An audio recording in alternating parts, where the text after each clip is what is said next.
এক গাড়ি আহত নাই কা আর কো জাঙ্গলে কাল লোভ দেয়া ড্রেসিং রুমে নিয়া ইচ্ছা মতো মারছে মারে পেছনের দাদা বার করে দিছে। আহারে তোর এত মারছে, আমি যদি তোকে ওই ব্রাজিল দজা বাংলার কোচ থাকতাম তখন আরো বেশি করে মারতাম। তোরা এই নরের মতো দলে হাতে হাত আবার প্লান্টিকে মিস করতাম। তোরা তো বাইসা ফিরতা, এটাই তো বেশি। ভাই তোমরা একটা শক্তিশালী দল, আবার এর আগের বার একটা বিশ্বকাপ নিয়ে যাতে আঙ্গুরি এইভাবে অপমান করবা। তোমরা যাও না আমরা কিরম খেলছি, আমরা তো লাস্ট পর্যন্ত আপ্রাণ চেষ্টা করে গেছি, কিন্তু এক ঘন্টার হালান্ড অনেকে তো পারি নাই। তাহলে বোঝে তোরা কতটা নর্মাল দল। ওই দল হাতে যদি আঙ্গ কোনোদিন খেলা পড়তো তাহলে তো আমরা ম্যাক্সিমাম 7টা গোল দিয়ে দিতাম। আমরা কি আর গোল দিতাম? মেসি একলাই 7টা দিয়ে দিত। ভাই আমরা জানি যে নরাই হাতে তুমি খেলা বললি তোমরা নরাইরে 7টা গোল দিতা। আসল কথা হলো কি ভাই, ওই হালান্ড ওরতে দেওয়া জানাবেন না গাল, ও যখন বগলা হে আঙ্গুরে খুব জ্বর করে, এই জন্য আমরা দূরে দূরে যাচ্ছি, এই জন্য ওই গোল দেওয়া হচ্ছে।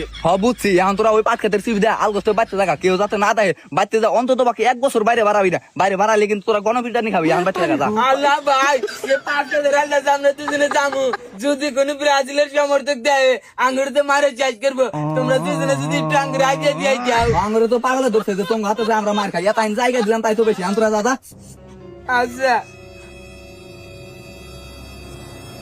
ভাই সুবিধা ন যাতে কেউ না দেখি।